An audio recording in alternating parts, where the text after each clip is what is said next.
Hello बच्चों, good morning. स्वागत है आपका हमारे यूट्यूब चैनल पर। आज हम पढ़ेंगे कक्षा 11th का ही 11 चैप्टर का एक नया टॉपिक जिसका नाम है ऊष्माधारिता। क्या नाम है? ऊष्माधारिता। और इसे हम कहते हैं हीट कैपेसिटी। क्या कहते हैं? Heat capacity. ठीक है, तो इसके बारे में जानेंगे। तो सबसे पहले तो हीट के बारे में पता होना चाहिए। तो हीट आपको मैंने पहले वीडियो में अच्छे से डिस्कस की है कि हीट क्या होती है। कोई भी वस्तु है उसके गर्म या ठंडे होने को कौन बताती है? हीट बताती है। भाई कोई वस्तु कितनी गर्म है या कितनी ठंडी है, तो या तो हम ताप से डिफाइन करते हैं, और जो ताप है यानी कि जो ताप है जिसको हम महसूस करते हैं वो किसके थ्रू महसूस करते हैं? हीट की वजह से। अब हम देखते हैं हीट कैपेसिटी क्या होती है। तो हीट कैपेसिटी होती है हमारी कि जब किसी वस्तु को हम ऊष्मा देते हैं, जैसे मान लो ये कोई वस्तु है, इसको आपने हीट दी, ठीक है। हीट को हम मान लेते हैं, क्यू से लिख देते हैं ऊष्मा को, ठीक। या हमने इस वस्तु से हीट ली तो इसकी ऊष्मा में क्या होगा? परिवर्तन होगा। परिवर्तन को डेल्टा क्यू से शो कर रहे हैं हम। तो किसी वस्तु को ऊष्मा देने पर या किसी वस्तु से ऊष्मा लेने पर इसके जो ताप में परिवर्तन होता है उसको हम दर्शाते हैं ऊष्माधारिता से, और इसको रिप्रेजेंट करते हैं एस से। एस बराबर होता है delta Q upon delta T. Delta Q क्या है हमारा? ऊष्मा में परिवर्तन। किस में परिवर्तन? ऊष्मा में परिवर्तन। और डेल्टा टी क्या है हमारा? ताप में परिवर्तन। डेल्टा टी क्या है? ताप में परिवर्तन। ठीक है, यानी कि डेल्टा टी ताप में परिवर्तन हो रहा है तो ऊष्मा में परिवर्तन कितना हो रहा है? Delta Q. अब यदि हम इसको क्या करना चाहें? परिभाषित करना चाहें तो इसको परिभाषित कैसे करते हैं? यदि आप डेल्टा टी का मान क्या कर दो? एकांक यानी 1 डिग्री सेल्सियस, या इसको बोले 1 केल्विन, या इसको क्या बोले? इकाई, या इसको क्या बोले? एकांक। तो एस बराबर क्या हो जाएगा हमारे पास? डेल्टा क्यू हो जाएगा। इसका मतलब यदि किसी पदार्थ का ताप में जो परिवर्तन है वो 1 डिग्री सेल्सियस हो या 1 केल्विन हो, तो पदार्थ के द्वारा जो ऊष्मा अवशोषित की जाएगी डेल्टा क्यू, या उत्सर्जित की जाएगी, ये कोई पदार्थ है, ये या तो डेल्टा क्यू को क्या करेगा? अवशोषित, या क्या करेगा? बाहर निकालेगा, उत्सर्जित करेगा।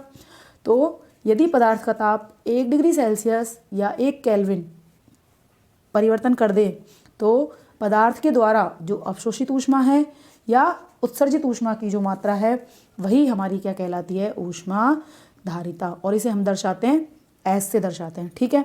अब डेल्टा क्यू को क्या कह रहे हैं? ऊष्मा है, तो भाई ऊष्मा को ऐसा ही मात्रक क्या है नापने का? जूल है। तो इसका मात्रक क्या हो जाएगा हमारा? जूल प्रति केल्विन। क्या हो जाएगा? जूल प्रति केल्विन। ये हमारा इसका ऐसा ही मात्रक है, ठीक है। वैसे अगर इसके अन्य मात्रक देखें तो ऊष्मा को हम जनरली किस में मेजर करते हैं?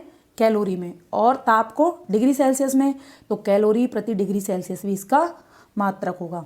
तो इस तरह से देखिए इसकी डेफिनेशन क्या हो जाएगी हमारी। देखिए हमने लिखा है किसी पदार्थ के ताप में एकांक परिवर्तन के लिए, एकांक परिवर्तन लिख दें, या इसकी जगह आप 1 डिग्री सेल्सियस या 1 केल्विन भी लिख सकते हैं। परिवर्तन के लिए पदार्थ द्वारा आवश्यक या बहिष्कृत, आवश्यक का मतलब हो गया अवशोषित और बहिष्कृत का मतलब हो गया उत्सर्जित। तो आप अवशोषित या उत्सर्जित ऊष्मा की जो मात्रा है वही क्या कहलाती है? ऊष्माधारिता। सूत्र हो गया एस बराबर डेल्टा क्यू बटे डेल्टा टी। मात्रक हो जाएगा इसका डेल्टा क्यू का कैलोरी, डेल्टा टी का डिग्री सेल्सियस। और ऐसा ही मात्रक की यदि बात करें तो आपको जूल प्रति केल्विन ही लिखना है। इंग्लिश में लिखेंगे तो जे अपॉन के। अब इसका विमेय सूत्र बनाते हैं। तो देखो जे क्या है आपका? ऊष्मा का मात्रक जूल। तो आपको पता है जूल का विमेय सूत्र क्या होता है? M1L2 T-2 होता है। और नीचे क्या है? ताप का विमेय सूत्र क्या है? K1। अब इसको एक जगह कर लीजिए, तो M1 L2 as it is, T-2 as it is, और K ऊपर आके क्या हो गया? K-1। तो ये इसका क्या हो गया? विमेय सूत्र। और ऊष्माधारिता हमारी निर्भर करती है पदार्थ की प्रकृति पर, यानी अलग अलग पदार्थों की जो ऊष्माधारिता है वो अलग अलग होती है। जैसे आपसे कह दिया जाए जल, और कोई दूसरा हमने ले लिया एल्कोहल, तो दोनों की जो ऊष्माधारिता है, दोनों की जो ऊष्मा को धारण करने की क्षमता है वो क्या होगी, अलग अलग। यानी कि ये अलग ताप पर उबलेगा, ये अलग ताप पर उबलेगा, या उल्टा कहें तो इसके लिए अलग ताप चाहिए ठंडा होने के लिए, और अल्कोहल के लिए भी अलग ताप चाहिए ठंडा होने के लिए। तो ये तो हमारी हो गई ऊष्माधारिता। अब बात करेंगे हम विशिष्ट ऊष्माधारिता की, कि विशिष्ट ऊष्माधारिता क्या होती है। विशिष्ट ऊष्माधारिता कह सकते हैं, या इसी को कहते हैं हम विशिष्ट ऊष्मा। अब हम बात करेंगे विशिष्ट ऊष्मा क्या होती है। तो विशिष्ट ऊष्मा कहें, स्पेसिफिक हीट कहें, या ऊष्माधारिता कहें, एक ही बात है। तो देखिए, ऊष्माधारिता की तरह ही ये भी हमारी ऊष्मा ही है, लेकिन यहाँ पर हम ये देखेंगे कि पदार्थ की मात्रा कितनी है। इसका मतलब यहाँ पर जब किसी वस्तु को, जैसे कोई वस्तु है, इसको जब कोई ऊष्मा दी जाएगी, ठीक है, या इस वस्तु से ऊष्मा उत्सर्जित होगी, क्या कह रहे हैं हम, इस वस्तु को दी गई ऊष्मा और इस वस्तु से उत्सर्जित ऊष्मा दोनों ही हमारी किस पर निर्भर करती है, कि हमने पदार्थ कितना लिया है। इसका मतलब किस पे डिपेंड हो गई, ये द्रव्यमान पर डिपेंड हो गई। तो प्रयोगों के द्वारा स्पष्ट हुआ कि किसी वस्तु के द्वारा ली गई ऊष्मा या उत्सर्जित ऊष्मा, आपने इस वस्तु को कितनी ऊष्मा दी है या इस वस्तु ने कितनी ऊष्मा का उत्सर्जन किया है, मान लो उसको हम मान लेते हैं डेल्टा क्यू, तो ये प्रोपोर्शनल होती है द्रव्यमान के, यानी कि पदार्थ कितना है। दूसरा, आपने जैसे ही आप इसको ऊष्मा दोगे इसके ताप में परिवर्तन आएगा, ठीक है, या ऊष्मा निकालोगे तो भी इसके ताप में परिवर्तन आएगा।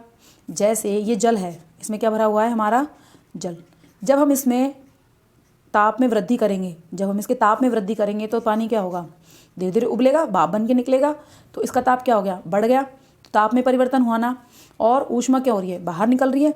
इसका मतलब जो ऊष्मा में परिवर्तन है वो ताप में कितना परिवर्तन हो रहा है, इसके भी क्या था, समानुपाती था। इसका मतलब डेल्टा जो क्यू है वो हमारा समानुपाती हो गया एम और डेल्टा टी दोनों के।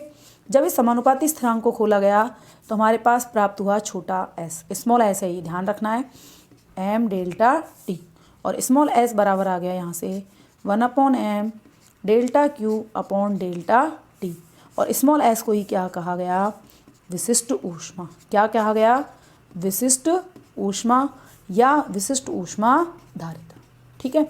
तो जो स्मॉल एस है वो हमारा किसको रिप्रेजेंट करेगा, विशिष्ट ऊष्माधारिता को, ठीक है। और ये हमारा एक नियतांक है यहाँ से देखा जाए तो, ठीक है। अब इसकी डेफिनेशन क्या होगी, देखो अभी अभी हमने लिखा है delta Q upon delta T, capital S लिखा है, जिसको हमने क्या नाम दिया था, ऊष्माधारिता। क्या नाम दिया था हमने इसको, ऊष्माधारिता। तो आप इसको capital S upon small M भी लिख सकते हो। अब इसकी डेफिनेशन की बात करते हैं। तो देखो डेफिनेशन क्या होगी, नीचे जो स्मॉल एम है उसको 1 कर देते हैं, स्मॉल एम क्या हो जाएगा 1, डेल्टा टी भी क्या हो जाएगा 1, तो स्मॉल एस किसके इक्वल आ जाएगा, डेल्टा क्यू के इक्वल आ जाएगा।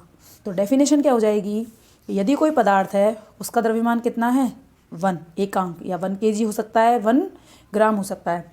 तो किसी पदार्थ का द्रव्यमान यदि एकांक हो और उसके टेम्परेचर में कितना परिवर्तन किया जाए, 1 डिग्री सेल्सियस या 1 केल्विन, कुछ भी, या एकांक कह सकते हैं। तो यदि किसी पदार्थ जिसका कि द्रव्यमान एकांक हो और उसके ताप में परिवर्तन भी एकांक किया जाए तो वस्तु द्वारा अवशोषित या उत्सर्जित ऊष्मा की मात्रा ही उस पदार्थ के लिए विशिष्ट ऊष्मा कहलाती है। यानी कि हम यूँ कह सकते हैं कि एकांक द्रव्यमान वाले पदार्थ की ऊष्माधारिता ही, एकांक द्रव्यमान वाले पदार्थ की ऊष्माधारिता ही विशिष्ट ऊष्मा कहलाती है। क्या कहलाती है, विशिष्ट ऊष्मा कहलाती है। यहाँ से निकाल लो सीधी परिभाषा, m को 1 कर दो, तो m को आप जैसे 1 करोगे स्मॉल एस कैपिटल एस के बराबर हो जाएगा। कैपिटल एस है ऊष्माधारिता, स्मॉल एस है विशिष्ट ऊष्मा। तो एक डेफिनेशन ये हो गई कि एकांक द्रव्यमान वाले पदार्थ की ऊष्माधारिता ही विशिष्ट ऊष्मा कहलाती है, ठीक है। अब इसका पूरा एक बार फिर से देख लेते हैं कि डेफिनेशन क्या है। अलग अलग डेफिनेशन लिखी हुई है, तो मैं आपको दोनों डेफिनेशन बता देती हूँ, एनसीईआरटी में अलग दी गई है, ठीक है। तो देखिए, विशिष्ट ऊष्मा के बारे में हमने लिखा है कि प्रयोगों द्वारा यह स्पष्ट हुआ है कि किसी पदार्थ को दी गई ऊष्मा की मात्रा उसके द्रव्यमान तथा ताप परिवर्तन व पदार्थ की प्रकृति पर निर्भर करती है। यहाँ दी गई लिखी हुई है केवल, आप यहाँ पर दी गई अथवा ली गई दोनों लिख सकते हो, ठीक है ना। दी गई भी हो सकती है और ली गई भी हो सकती है। इसका मतलब डेल्टा क्यू एम के समानुपाती हो गया और डेल्टा क्यू डेल्टा टी के समानुपाती हो गया। दोनों को एक साथ लिख देंगे तो डेल्टा क्यू समानुपाती हो गया एम डेल्टा टी। जब समानुपाती स्थिरांक हटाएंगे तो हमें छोटा एस प्राप्त होगा। आप इसको ऐसे भी लिख सकते हैं। और इस समानुपाती स्थिरांक को क्या कहते हैं? विशिष्ट ऊष्मा धारिता, ठीक है। अब इसकी डेफिनेशन हमने यहाँ लिखी है, मैंने अभी आपको बताई थी कि एम को 1 कर देंगे, डेल्टा टी को भी 1 कर देंगे तो डेल्टा क्यू हमारा एस के बराबर आ जाएगा। तो डेफिनेशन क्या हो जाएगी कि किसी वस्तु के एकांक द्रव्यमान का ताप 1 डिग्री सेल्सियस या 1 केल्विन बढ़ाने के लिए आवश्यक ऊष्मा की मात्रा ही पदार्थ की विशिष्ट ऊष्मा धारिता कहलाती है। ये तो हमने सीधी एक डेफिनेशन लिखी है क्योंकि इसमें केवल हमने लिखा है बढ़ाने के लिए, ठीक है। हम बात कर रहे हैं परिवर्तन की, तो इसकी एक डेफिनेशन और देखिए।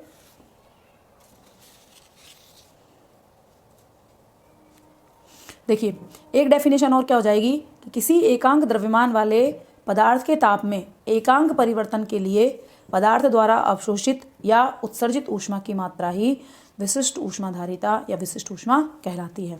क्योंकि हमने कहा था कि हमारे पास जो भी पदार्थ होगा, जैसे मान लो ये कोई पदार्थ है, ये ऊष्मा बाहर निकाल भी सकता है और ऊष्मा को ग्रहण भी कर सकता है, यानी ऊष्मा को अवशोषित भी कर सकता है और ऊष्मा को उत्सर्जित भी कर सकता है।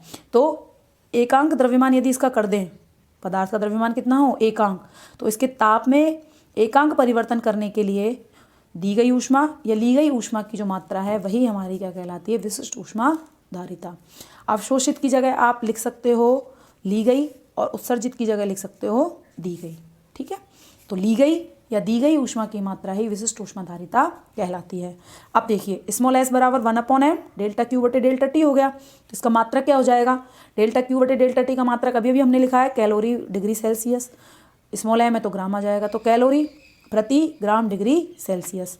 कैलोरी की जगह यदि किलो कैलोरी में आप ऊष्मा को नाप रहे हो तो किलो कैलोरी बटे ग्राम डिग्री सेल्सियस। तो ये तो हमारे नॉर्मल मात्रक हो गए क्योंकि हम ऊष्मा को जनरली कैलोरी में नापते हैं। अब बात करते हैं इसके एसआई मात्रक की। तो एसआई मात्रक क्या होगा? ऊष्मा को नापेंगे जूल में तो ऊपर आ गया जूल, द्रव्यमान को मापेंगे किग्रा में तो नीचे किग्रा आ गया, और टी को किस में नापोगे? केल्विन में, तो ये केल्विन आ गया। के लिखा हुआ है, के का मतलब है केल्विन। क्या है? केल्विन। अब बात करते हैं इसके विमीय सूत्र की। तो देखो जूल का विमीय सूत्र क्या था? अभी अभी मैंने बताया आपको m1L2T-2 था ना। किग्रा नीचे है तो द्रव्यमान का हो गया m1, के आपका ताप है इसका हो गया k1, तो m1 से m1 कैंसिल, तो m का तो हो गया 0, L2 as it is, T-2 as it is और k-1। तो ये इसका क्या हो गया? विमीय सूत्र। और ये हमारा पदार्थ की प्रकृति पर निर्भर करता है, यानी विशिष्ट ऊष्मा का मान भी पदार्थ की प्रकृति पर निर्भर करता है। इसके अलावा ये ताप पर भी निर्भर है। तो आपका पदार्थ अलग अलग है तो उनके लिए विशिष्ट ऊष्मा का मान भी क्या होगा? अलग अलग। जैसे देखिए 2 एग्जाम्पल यहाँ लिखे हुए हैं। जल की जो विशिष्ट ऊष्मा है वो हमारी होती है 4186.0 जूल प्रति किग्रा प्रति केल्विन, जबकि इसी की तुलना में पारे की यदि देखी जाए तो पारे की होती है 140 जूल प्रति किग्रा प्रति केल्विन, ठीक है। यहाँ पर जल और पारा दोनों को देखने से पता चल रहा है कि जल की विशिष्ट ऊष्मा ज़्यादा है। और देखिए यहाँ सूत्र से देखो, आपको पता है विशिष्ट ऊष्मा ज़्यादा है तो ऊष्मा में परिवर्तन भी क्या होगा? ज़्यादा। इसका मतलब वस्तु द्वारा अवशोषित और उत्सर्जित दोनों ऊष्माएं क्या होंगी? ज़्यादा होंगी। तो देखो जल की विशिष्ट ऊष्मा ज़्यादा है और पारे की कम है। इसका मतलब जल जितने ताप परिवर्तन पर जितनी ऊष्मा ग्रहण करेगा उसकी तुलना में पारा हमारा क्या करेगा? कम करेगा। मान लेते हैं दोनों का ताप परिवर्तन ही 1 कर रहे हैं हम, तो जल ने कितनी ऊष्मा ग्रहण कर ली? 4186, जबकि पारे ने कितनी करी? 140 ही। इसका मतलब जिसकी विशिष्ट ऊष्मा ज़्यादा होती है, क्या कह रहे हैं हम? जिसकी विशिष्ट ऊष्मा ज़्यादा होती है वह कम ताप पर ही आसानी से तो ऊष्मा को ग्रहण कर लेता है और आसानी से ही ऊष्मा को त्याग देता है। देखिए हमने लिखा भी है कि जिसकी विशिष्ट ऊष्मा धारिता ज़्यादा होगी वह पदार्थ कम ताप परिवर्तन से ही ऊष्मा को आसानी से ग्रहण कर लेगा और आसानी से ही त्याग देगा। तो इसी गुण के कारण, जल के इसी गुण के कारण इसका कई जगह उपयोग किया जाता है। तो देखिए इसका उपयोग कहाँ कहाँ करते हैं हम देखते हैं। देखिए विशिष्ट ऊष्मा सर्वाधिक होने के कारण इसका सर्वाधिक उपयोग किया जाता है शीतलक के रूप में, यानी कि ठंडक उत्पन्न करने के रूप में। देखिए हम कह रहे हैं कि इसके ताप में कम परिवर्तन से, जैसे आपने बहुत कम परिवर्तन किया, ताप में परिवर्तन बहुत कम किया, तो बहुत कम ताप में परिवर्तन से ही क्या होगा? ये ऊष्मा को आसानी से त्याग देगा।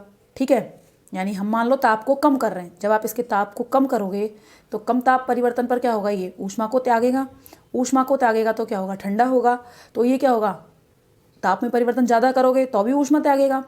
तो जो हमारा जल है वो किसके रूप में उपयोग आएगा, शीतलक के रूप में, क्योंकि जैसे जैसे ऊष्मा त्यागेगा वैसे ही क्या होगा, ये ठंडा लगने लगेगा। अगला उपयोग है इसका तप्त थैलियों में तापक के रूप में। तो तापक के रूप में इसका उपयोग किया जाता है सिकाई के रूप में, यानी कि जब कोई व्यक्ति बीमार हो जाता है या उसके कोई ऐसी जगह रोग हो जाता है जो सिकाई से ठीक होता है, तो वहाँ पर भी हम किसका उपयोग करते हैं, जल से भरे हुए बैगों का उपयोग करते हैं, क्योंकि इसकी विशिष्ट ऊष्मा सर्वाधिक होने के कारण ये धीरे धीरे ठंडा होता है। क्या होगा, ये धीरे धीरे ठंडा होगा। ठीक है, तो धीरे धीरे ठंडा होता है, इसीलिए ये धीरे धीरे गर्म भी होता है। तो जैसे मान लो आपने जल को गर्म कर लिया, जल को एक बार अच्छे से गर्म कर लिया, ठीक है, तो फिर जब आप उससे क्या करोगे, सिकाई, तो वो धीरे धीरे ठंडा होगा। ठीक, तो इसके इसी गुण के कारण जो समुद्र से पवनें आती है हमारी, क्या आती है, समुद्र से जो पवनें आती है वो क्या लगती है हमको, ठंडी लगती है। क्यों, क्योंकि हमारा जल क्या होता है, धीरे धीरे गर्म होता है। जैसे दिन के समय है, दिन के समय सूर्य की किरणें किस पे पड़ रही है, जल पे पड़ रही है, तो जल क्या होगा हमारा, धीरे धीरे गर्म होगा। तो जो पवनें चलेंगी इधर की ओर से वो क्या होंगी, हमारी ठंडी होगी। ठीक, अब देखिए यहाँ पर आपसे एक प्रश्न पूछा जाता है कि क्या कारण है कि रेतीली मिट्टी जल्दी ठंडी व जल्दी गर्म हो जाती है। ठीक, तो इसका उत्तर क्या होगा, विशिष्ट ऊष्मा। विशिष्ट ऊष्मा क्यों होगा, क्योंकि जो मिट्टी होती है, क्या, जो मिट्टी होती है, तो मिट्टी की जो विशिष्ट ऊष्मा है वो हमारी क्या होती है, कम होती है। मिट्टी की जो विशिष्ट ऊष्मा है वो क्या होती है, कम होती है। तो विशिष्ट ऊष्मा कम है तो ये क्या होगा, जैसे आप ताप परिवर्तन करोगे तो क्या होगा, जल्दी गर्म होगी और जल्दी ही ठंडी होगी। ठीक है, तो जल्दी गर्म और क्या होगी, जल्दी ठंडी होगी। इसलिए मरुस्थल में क्या होता है, दिन में धूप तेज होती है, तो धूप तेज होती है, इसका मतलब ताप में क्या परिवर्तन, ज़्यादा परिवर्तन हो रहा है, तो क्या होगा, ये जल्दी गर्म हो जाएगी। और रात में क्या होती है, छाया हो जाती है, चंद्रमा की शीतलता आ जाती है, तो इस कारण क्या होगा, ये जल्दी ठंडी हो जाती है। तो सीधा सा उत्तर है विशिष्ट ऊष्मा, यानी मिट्टी की विशिष्ट ऊष्मा कम होने के कारण ये मिट्टी जल्दी ठंडी और जल्दी गर्म हो जाती है। ठीक है, इस तरह से जल की विशिष्ट ऊष्मा का सर्वाधिक होने का कई जगह पर हम उपयोग में लेते हैं। अब हम देखते हैं कि हमारी जो विशिष्ट ऊष्मा होती है वो कितने प्रकार की होती है। देखिए, हमारी जो विशिष्ट ऊष्मा धारिता होती है वो दो प्रकार की होती है। सबसे पहला हम निकालते हैं इसको स्थिर आयतन पर। जब गैसों की बात की जाएगी, ठीक है, तो हम इसको दो तरह से देखेंगे, एक तो स्थिर आयतन पर और एक स्थिर दाब पर। तो द्रव्यमान के रूप में भी इसको हम दो रूपों में देखते हैं। सबसे पहला होता है स्थिर आयतन पर। तो यदि परिभाषा विशिष्ट ऊष्मा धारिता की रहेगी, देखिए, किसी एकांक द्रव्यमान वाले पदार्थ का ताप 1 डिग्री सेल्सियस या 1 केल्विन परिवर्तित करने के लिए आवश्यक या बहिष्कृत, यानी कि ली गई या दी गई ऊष्मा की मात्रा, परिभाषा वही है, हमने क्या लगा दिया, केवल स्थिर आयतन। तो देखिए परिभाषा हो गई हमारी स्थिर आयतन पर, ये विशिष्ट ऊष्मा की परिभाषा आ गई। तो क्या बोलेंगे, स्थिर आयतन पर किसी पदार्थ या किसी एकांक द्रव्यमान वाले पदार्थ का ताप 1 डिग्री सेल्सियस या 1 केल्विन परिवर्तित करने के लिए दी गई या ली गई ऊष्मा की मात्रा ही स्थिर आयतन पर विशिष्ट ऊष्मा धारिता कहलाती। डिनोट करते हैं इसको स्मॉल सी से। आयतन के लिए यहाँ लगा देंगे छोटा भी। ठीक, जो हमने विशिष्ट ऊष्मा की डेफिनेशन से लिखा था 1/m delta Q upon delta T ही रहेगा और V बराबर आ जाएगा नियत। ठीक है, अब इसी तरह से आपको लिखनी है स्थिर दाब पर ऊष्मा धारिता की परिभाषा। तो आप क्या करोगे, स्थिर आयतन की जगह क्या लिख दोगे, केवल स्थिर दाब। क्या लिख दोगे, स्थिर दाब। तो परिभाषा हो जाएगी हमारी स्थिर दाब पर किसी एकांक द्रव्यमान वाले पदार्थ के ताप में एकांक परिवर्तन करने के लिए, पदार्थ के ताप में एकांक परिवर्तन करने के लिए दी गई अथवा ली गई ऊष्मा की मात्रा ही, दी गई अथवा ली गई ऊष्मा की मात्रा ही स्थिर दाब पर विशिष्ट ऊष्मा कहलाती है। स्थिर दाब पर विशिष्ट ऊष्मा कहलाती है। स्थिर दाब पर क्या कहलाती है, विशिष्ट ऊष्मा कहलाती है। इसको भी स्मॉल सी से लिखेंगे, लेकिन यहाँ क्या लगा देंगे P, और ये हो जाएगी 1/m delta Q upon delta T, और यहाँ पे क्या आ जाएगा P नियत, यानी दाब को क्या रखना है, नियत। तो देखो डेफिनेशन मैंने इससे थोड़ी सी अलग लिख दी ताकि आपको दो तरह से याद हो जाए। देखिए स्थिर आयतन की जगह कर दिया स्थिर दाब, तो स्थिर दाब पर किसी एकांक द्रव्यमान वाले पदार्थ के ताप में, सीधा लिख दिया हमने एकांक परिवर्तन करने के लिए। यहाँ पे हमने देखो 1 डिग्री सेल्सियस या 1 केल्विन लिखा है, जबकि हमने यहाँ सीधा लिख दिया कि ताप में एकांक परिवर्तन करने के लिए दी गई अथवा ली गई ऊष्मा की मात्रा ही स्थिर दाब पर विशिष्ट ऊष्मा कहलाती है। आप चाहें तो इसी ऐसी की ऐसी डेफिनेशन स्थिर आयतन के लिए भी लिख सकते हैं। आप क्या करेंगे, स्थिर दाब की जगह लिख देंगे स्थिर आयतन पर, और यहाँ भी क्या आ जाएगा स्थिर आयतन। तो इस तरह से ऊष्माधारिता दो तरह की हो गई, स्थिर आयतन पर और स्थिर दाब पर। यहाँ ध्यान रखना है m जो पदार्थ है, m क्या है हमारी यहाँ पर पदार्थ की मात्रा, और हमने इसको किस में लिया है, ग्राम में। किस में लिया है हमने इसको, ग्राम में या किलोग्राम में, ठीक है, ग्राम या किलोग्राम में, ठीक।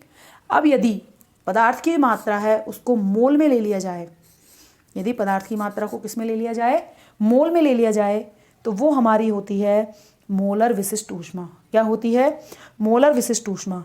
तो अब हम देखेंगे कि मोलर विशिष्ट ऊष्मा क्या होती है। तो देखिए हमारा नेक्स्ट टॉपिक है मोलर विशिष्ट ऊष्मा, मोलर स्पेसिफिक हीट कैपेसिटी।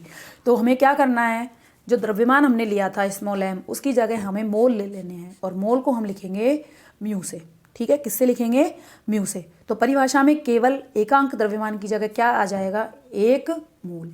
देखिए हमने सीधा लिखा है किसी 1 मोल पदार्थ के ताप में 1 डिग्री सेल्सियस या 1 केल्विन परिवर्तन के लिए दी गई अथवा ली गई, यानी कि आवश्यक या बहिष्कृत ऊष्मा की मात्रा ही मोलर विशिष्ट ऊष्मा कहलाती है। ये जो लैंग्वेज है एनसीईआरटी के अकॉर्डिंग लिखी गई है, आप समझने के लिए इसको लिख सकते हैं ली गई अथवा दी गई, ठीक है।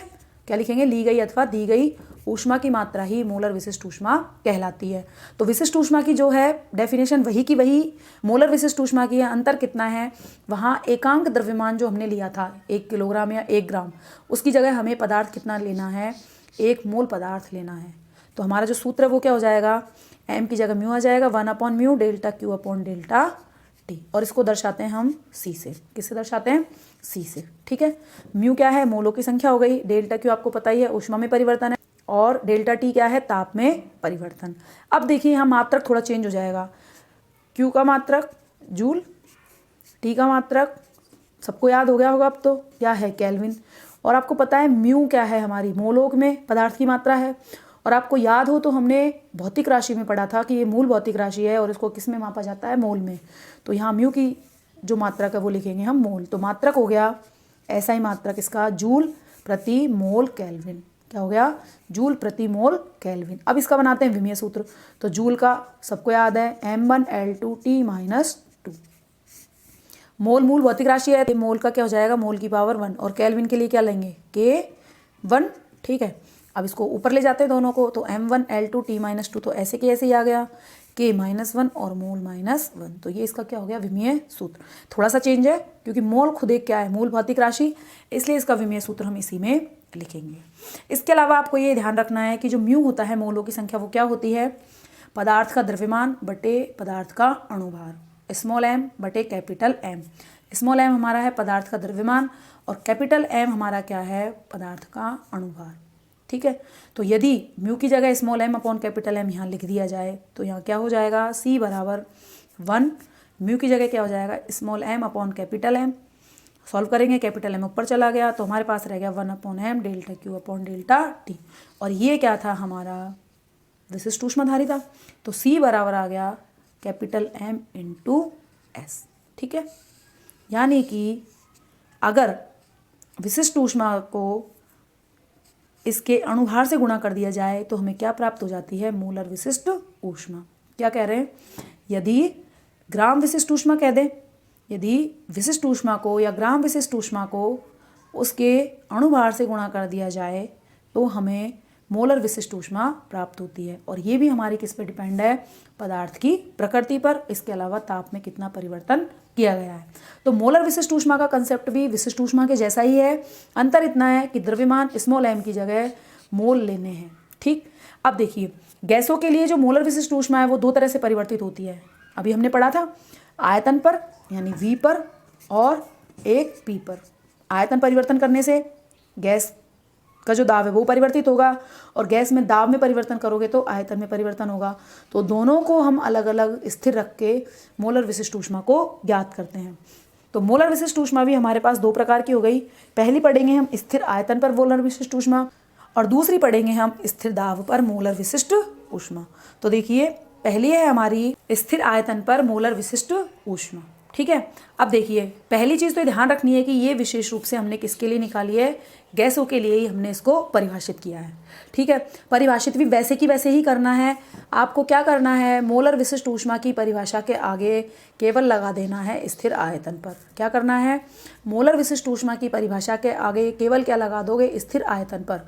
तो स्थिर आयतन पर किसी एक मोल गैस के ताप में 1 केल्विन या 1 डिग्री सेल्सियस परिवर्तित करने के लिए आवश्यक यानी अवशोषित या बहिष्कृत यानी उत्सर्जित ऊष्मा की मात्रा ही स्थिर आयतन पर मोलर विशिष्ट ऊष्मा कहलाती है। वरना इसके अलावा एक सीधी सी परिभाषा हम ये लिख सकते हैं, क्या लिखेंगे, स्थिर आयतन पर किसी गैस की मोलर विशिष्ट ऊष्मा, किसी गैस की मोलर विशिष्ट ऊष्मा ही स्थिर आयतन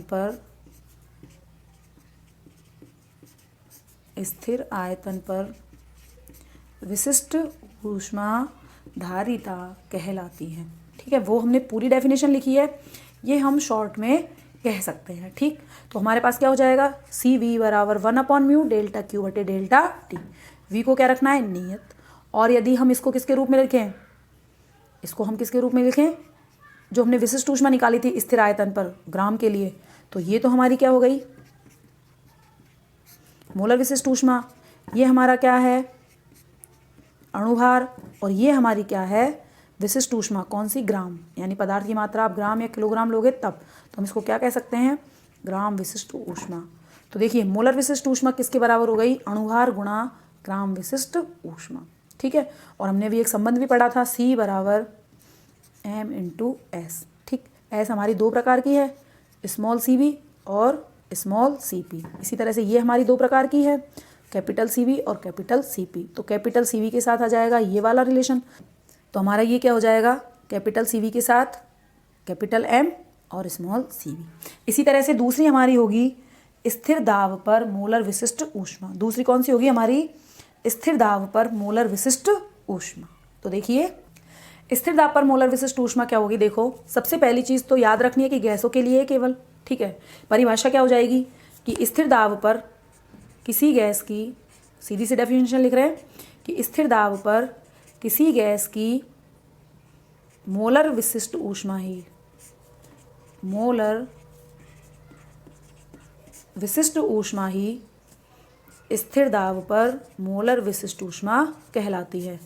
यानी कि स्थिर दाब पर यदि आपने मोलर विशिष्ट ऊष्मा ज्ञात कर रखी है तो वही उसकी क्या कहलाएगी, स्थिर दाब पर मोलर विशिष्ट ऊष्मा कहलाती है। ठीक है, अब दूसरी डेफिनेशन क्या देंगे, पहले तो इसका सूत्र क्या हो जाएगा, कैपिटल CP बराबर 1/μ और डेल्टा Q बटे डेल्टा T। लेकिन यहाँ पे क्या रखोगे आप, P को नियत रखोगे। ठीक है, तो दूसरी डेफिनेशन और निकाल लो यहाँ से, म्यू को क्या कर दो 1 मोल और डेल्टा T को क्या कर दो आप 1 केल्विन या 1 डिग्री सेल्सियस। तो हम क्या कहेंगे कि स्थिर दाब पर, क्या कहेंगे, स्थिर दाब पर 1 मोल गैस के ताप में, 1 मोल गैस के ताप में 1 केल्विन या 1 डिग्री सेल्सियस परिवर्तन करने के लिए, परिवर्तन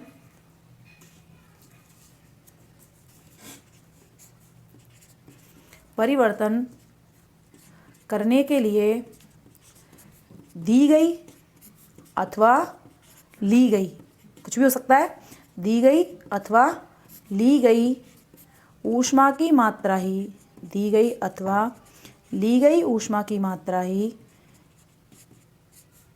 स्थिर दाब पर मोलर विशिष्ट ऊष्मा कहलाती है। स्थिर दाब पर मोलर विशिष्ट ऊष्मा कहलाती है।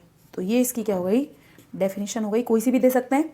और अभी आपको पता है रिलेशन हमने लिखा था C बराबर कैपिटल M इंटू एस, उससे क्या हो जाएगा CP बराबर capital M into small CP। ठीक, तो इस तरह से ये हमारी मोलर विशिष्ट ऊष्मा और विशिष्ट ऊष्मा कंप्लीट हो गई। उम्मीद है कि आपको समझ में आया होगा। साथ में समझें और साथ में अपने नोट्स भी करें ताकि चीज़ें स्टेबल हो। भाई लिखने से क्या होता है, जल्दी याद होता है, इसलिए आप इनको साथ में नोट्स भी करेंगे ताकि आपको आसानी से समझ में आ जाए और आपको याद हो जाए। फिर मिलते हैं नए वीडियो में, तब तक के लिए टेक केयर, बाय बाय।